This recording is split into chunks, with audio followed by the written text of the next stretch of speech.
And I return to Let's Play Suzerain. Read the report. Ministry of Education has started work on education reform. Minister of Education Sierra Walda is reporting that she has begun working on the approved education reform. The details of the education reform will be finalized over the upcoming months.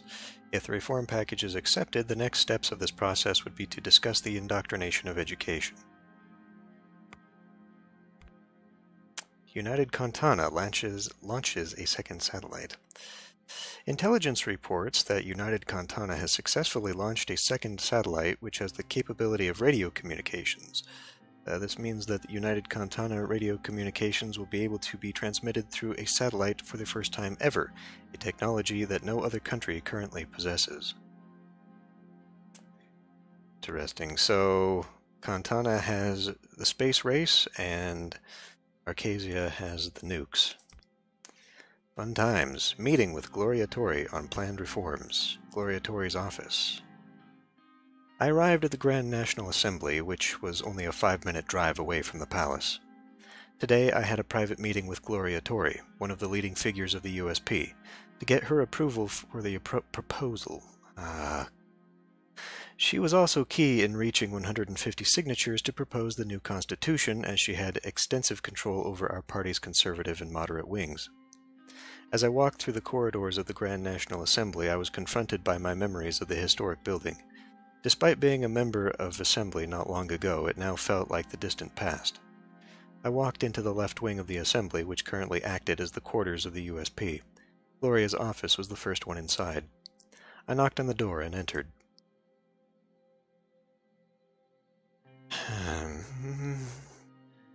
Good morning, Mrs. Tori. Good to see you here, Mr. Rayne. It was a small, neatly organized office. There were small figurines, photos, and plants around the place. It had a homey feel, unlike my own assembly office when I had worked there. What exactly about her? President of the student organization, the Republican Youth, organized Democratic Revolutionaries, was credited for organizing major student rallies and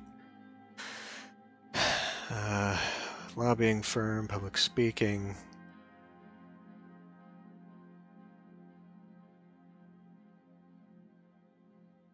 Spokeswoman for education. Protest against Alfonso's reformist agenda. Strong critic of Alfonso. Famed for her obstructions in the assembly. Charismatic politician and a tough negotiator. Oh boy. On her gesture, I took a seat. The chair was very uncomfortable. How are you doing, Mrs. Tori? I'm fine, Mr. Rayne. How are you? I'm fine too, thank you. Anyway, let's keep this simple, Mr. Rayne. We both know why we're here. You want me to give you my support. I don't see why the backbone of the USP would support your rushed reforms. Don't you realize they go directly against the wishes of the founder of this party and the state?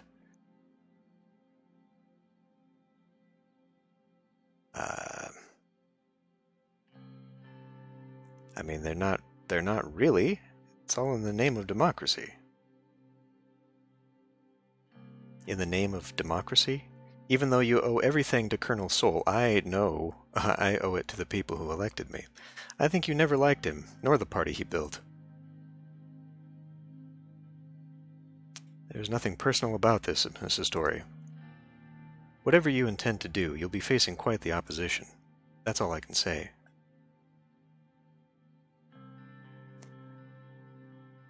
Look, you must understand that these reforms are a necessity. Let me explain. How?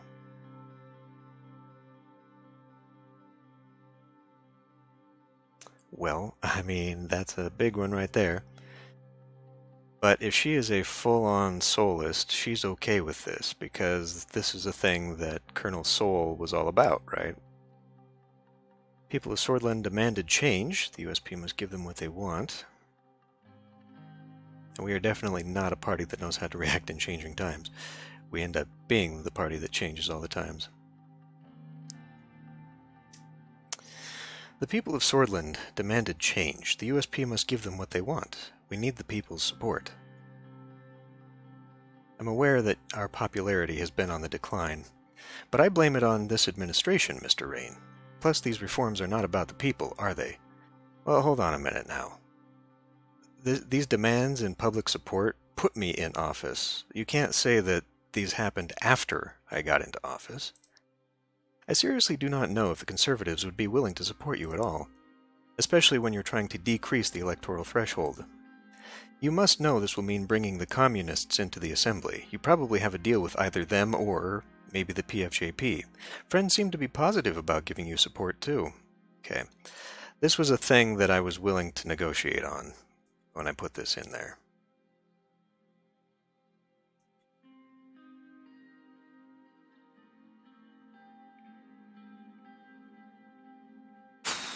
I can reconsider.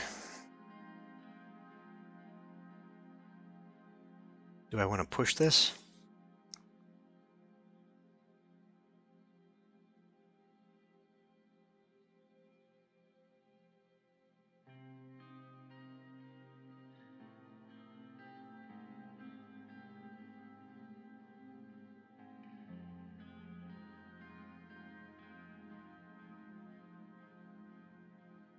I don't know.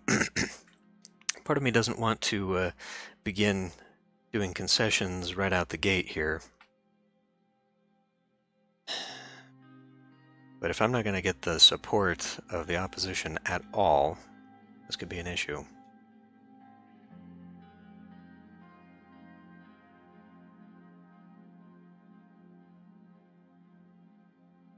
I mean, this is kind of important, but I don't think she cares about this.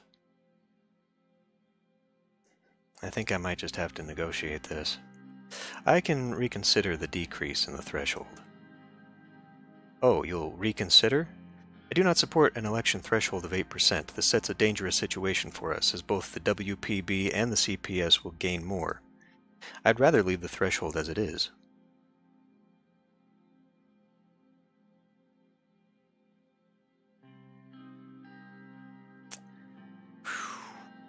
We could do this.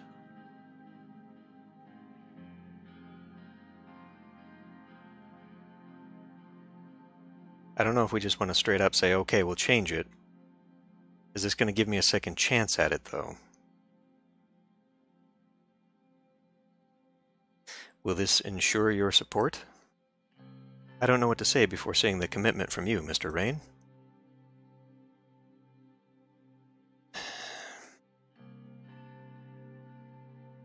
How much do we want to push this? Alright, I'll remove the change to the threshold. That's a step in the right direction, but your changes to the Member of Honor laws are a major obstacle. We obviously can't condone any threats against Colonel Tarquin Sol. You want to punish him for the aggressive policies he pursued in the past? Is that the intention here? You can't win this fight, Mr. President. Sol built this republic in the midst of blood and chaos. He demands respect.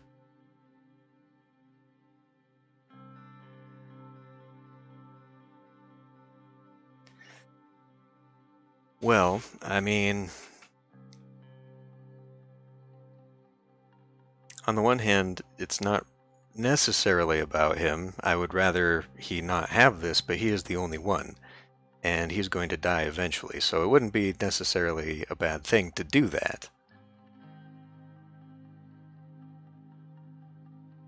And we're also not necessarily putting him on trial for the things of the past, we're just trying to remove the powers that he's got. I have no intention of putting Colonel Sol on trial. Then why are you taking away his title? Why strike against an old man who's fought all his life for our country?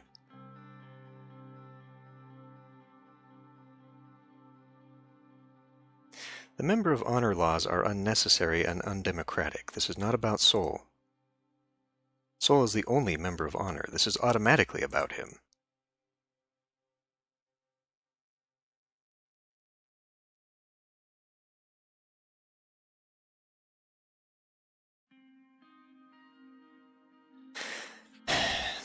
Well, she's not interested in common ground at all, so...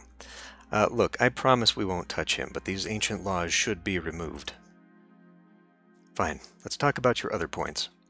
I must say that I like the changes regarding the appointment of ministers. That's one positive aspect. But moving on, it is unbelievable that you are taking away the immunity of the justices. A big mistake. Even though the Assembly is elected by the people, it does not hold enough judicial insight and neutrality to impeach justices. The separation of powers shouldn't be changed, or damaged. This is something I cannot accept. I don't see anything democratic here, Mr. President. Can you?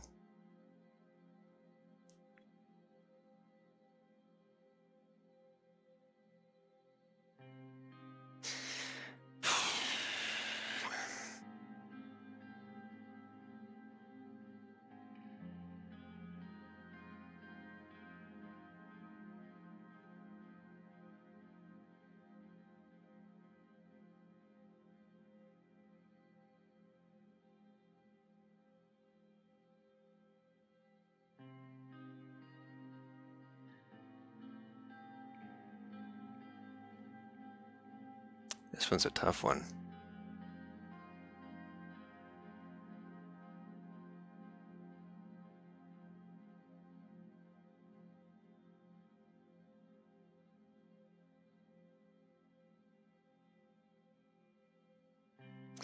It seems our understanding of democracy is very different.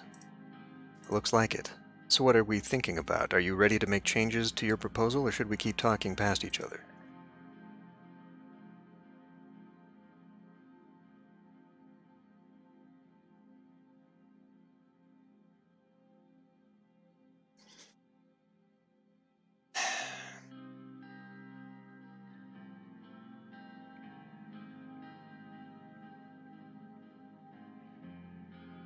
My whole thing about removing their immunity is just because it is less democratic that anyone can be appointed and just be there for life.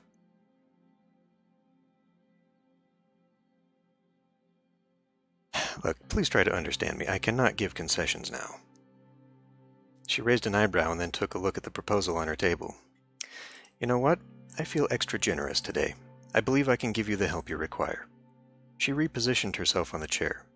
I do have one condition. I want you to cancel the speech you were planning for your wife at the Benfey Festival.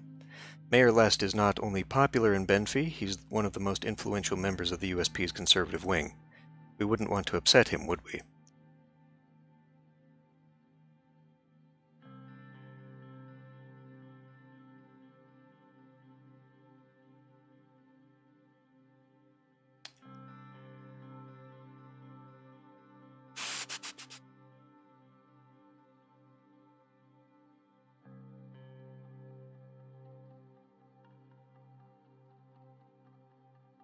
And what does he have to do with anything? He's not the only person who would be upset, Mr. President. You know that. If you want conservative support, you cannot let the First Lady speak in Mr. Lest's stead. This isn't about her, it's about women's rights. I thought you'd understand. Believe me, I understand. More than your wife, even.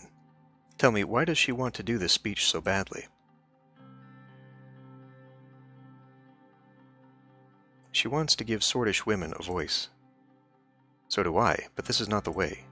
I've spent nearly 2 decades in this assembly. I know how real change happens. The old conservative men who hold the power in this government will not listen to Mrs. Rayne's speech and suddenly have a change of heart. Rather the opposite. They'll see a shrill, hectoring housewife who slept with the president for a spot on that stage and is now hopelessly out of her depth.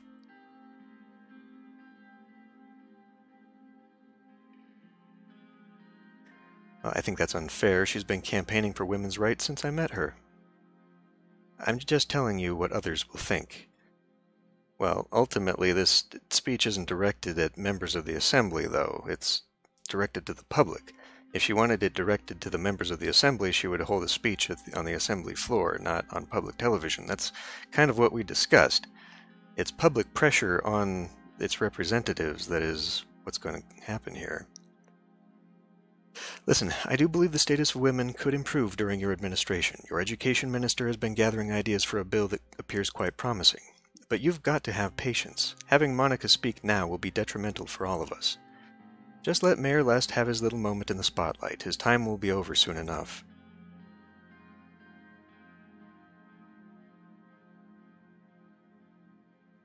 This is the condition. all this bullshit she was willing to give support, and then this one thing is what's holding this together? So far, my entire policy has been family first, and that was one of the things that I chose at the very beginning of the game. I chose options to put my family first.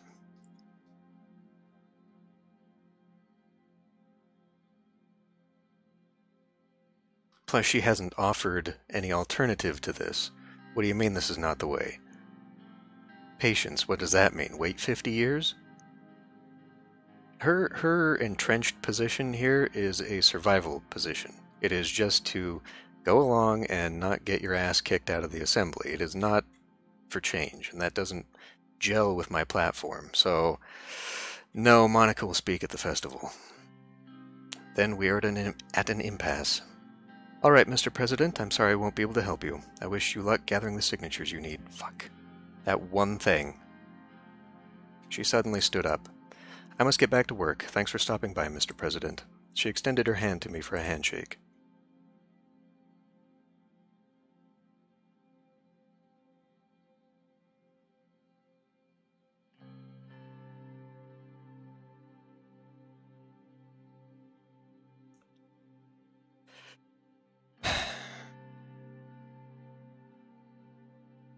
Can we do this? Do I have a card up my sleeve? Can I negotiate her around? I feel like doing any of these two, she's just going to walk away.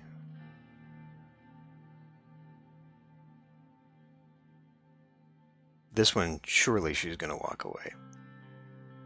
This one we have a chance, I guess. I mean, apparently it's over, so it's over either way. But this might give me a chance. Maybe. I am not finished. Please do not humiliate... Yeah, that's what I thought. Do not humiliate yourself further, Mr. President.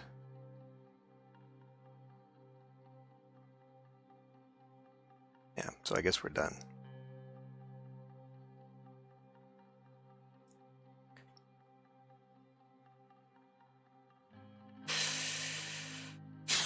Well, neither of these is the right thing, so fine. Goodbye. I left her room. Albin in the reformist wing was my last hope to get the needed 150 signatures for the proposal. Even then it looked quite uncertain if we could get 166 in the assembly. I went outside. Sergei drove me back to the palace, where I met Lucian and told him the bad news. Well, fuck a duck. That one thing was actually the thing. I failed to convince Gloria and the conservative wing.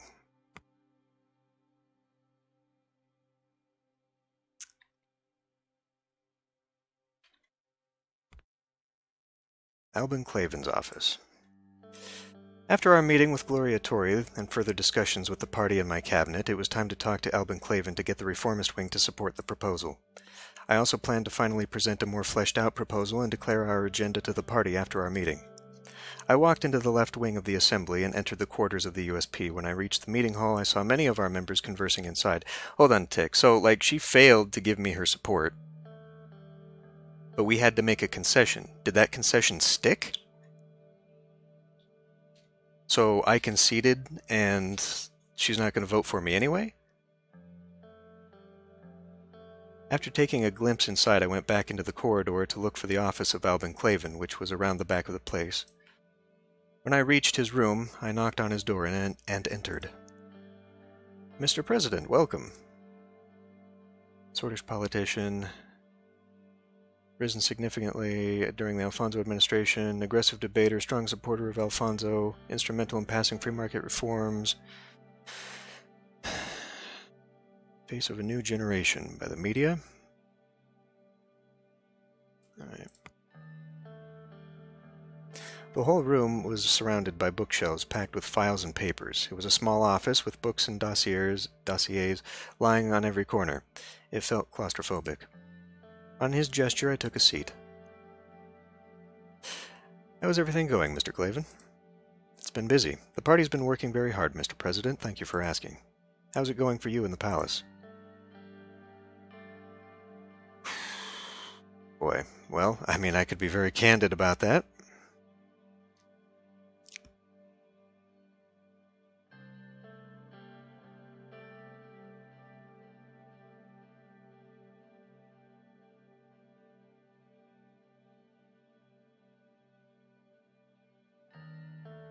Well, I mean, right now I'm not feeling pretty good after that meeting. It's not good. Overall, though, things are improving, so I guess pretty good. It's great to hear. I wanted to express my gratitude for passing the Workers' Rights Act. It's one of my most comprehensive and successful political efforts.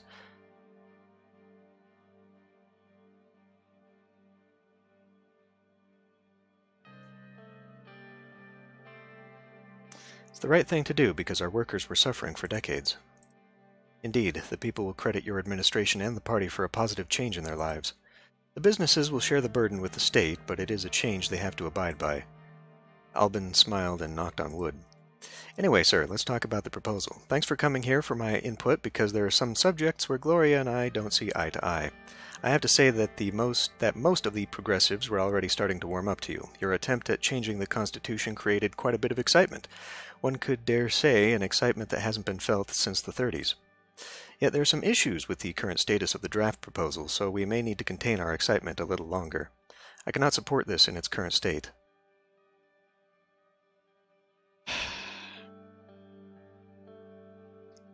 Okay, and what's the problem?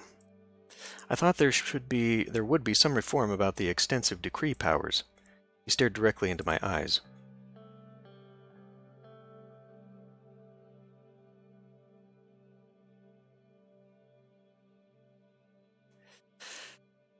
That's where I said I was going to keep some of them, but they were going to be reviewed, right? We need the decrees to pass further reforms. I can't give everything away. Fine. He looked down at the proposal. There might still be a way for me to get behind this. This is not enough, Mr. President. We can take another look over the draft, or perhaps there's something else you could offer me. Something else? Let's look at the draft again, and I can possibly give concessions. You already know our concerns. We both buried our heads inside the proposal. That's it. That's literally it. Remove changes to the justice immunity. That's also something he wants?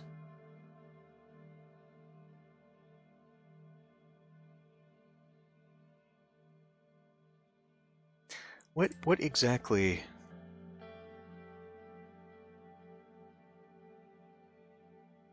Immunity of justice are not responsible for the actions performed in the exercise of their duties.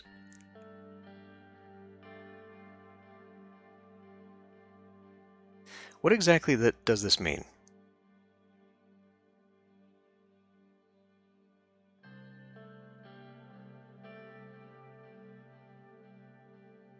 What exactly does this mean? I mean, does it mean they are immune for what they do while in office, or does it mean they are immune, period? They are not responsible for the actions performed in the exercise of their duties.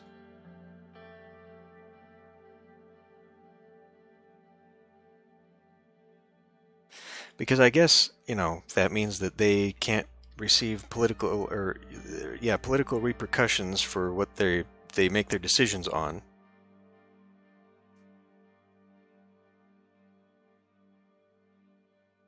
I just don't want them to be immune, period.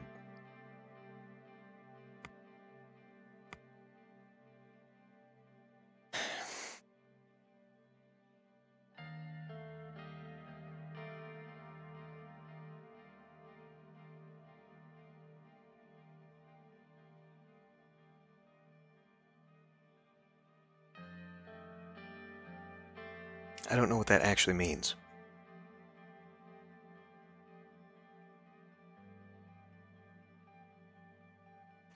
But since this is a sticking point amongst both factions, I guess this might be... If I change this, is that going to retrofit what the conservatives want, and maybe they'll give me reform, or give me support? Or is the decision already made, so no matter what I do, the Conservatives just won't support it. Knowing the game mechanics would help a lot here. Since both sides want this, I guess maybe I can do this and hope that the Conservatives come back on board, because I gave this concession as well. Even though Gloria was willing to give me concessions on all of it, she was fine with just that. The breaking point was allowing my wife to give the fucking speech, which is bullshit.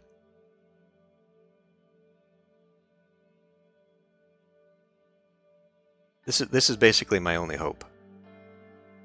This seems to be what's sinking this in my party. Alright, fine. Remove the changes to the immunity. Great. Unfortunately, Mr. President, this is not enough. Either we change more, or perhaps there's something else you could offer me.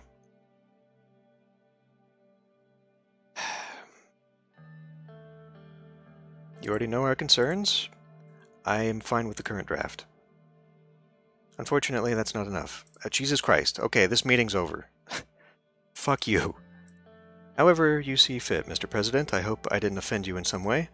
I'm sorry to say there's nothing I can do for you, Mr. President. Good luck with uniting the party under your reforms, but I guess you'll be uniting the party against you like this. Which is an achievement too, I guess. Anyway, I need to get back to work, Mr. President.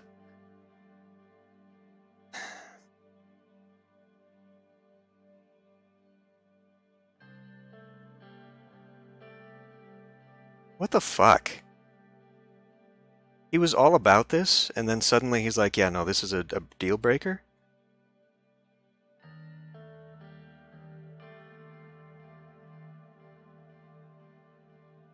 Goodbye, Mr. Clavin.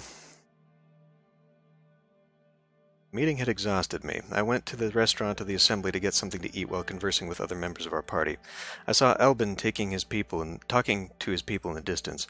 After a while, the preparations for the conference began, and I went back into the conference hall and prepared my notes for the speech I was going to make. It took time to get all of the present members of the party inside the hall. Gloria Toria announced me from the stand. I walked up to the stand as everyone in the room started clapping.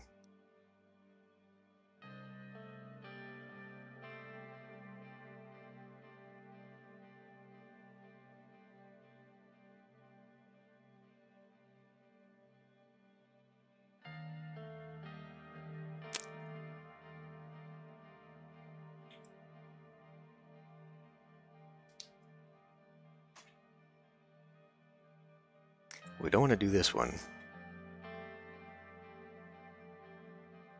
I guess we can try and do the patriotic speech as much as possible here.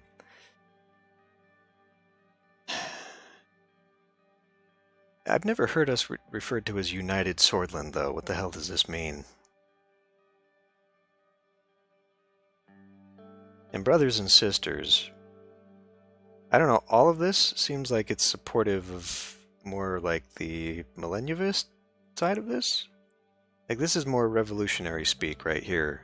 Let's just be neutral. Dear members of the Assembly, I came here today to announce the agenda for the future of our country. I started my speech with the reasons for the changes to the Constitution.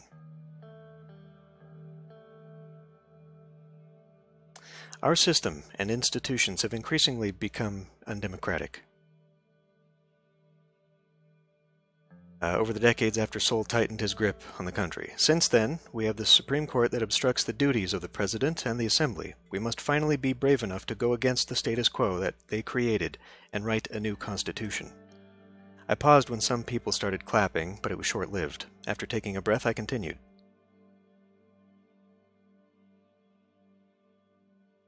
Talk about democracy. I brought attention to democracy and why we must write a more democratic constitution. I explained how our proposal will fix the issues. The left side of the hall, where Albin sat, started applauding. Later, I explained the contents of the new constitution and asked for their full support for the proposal. Ask for their votes. I asked for each and every member's vote to make a change together. There wasn't much reaction from the party.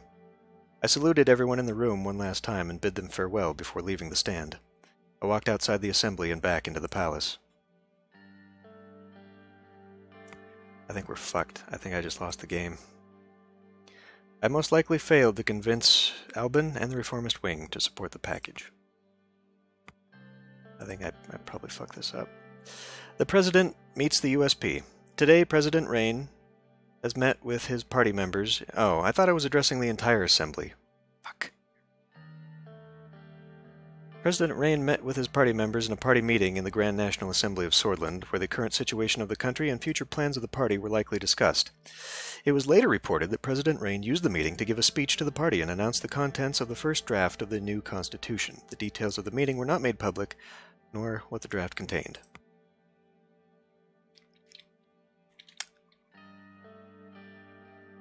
Well, the only way now, then, is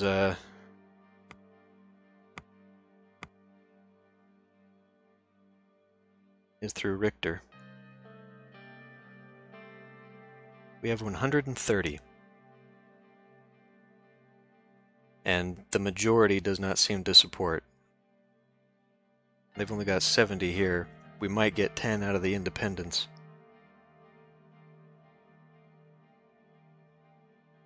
We can afford to lose 60, which is half of my party, but if both halves don't seem to support this, I don't think we're going to do it.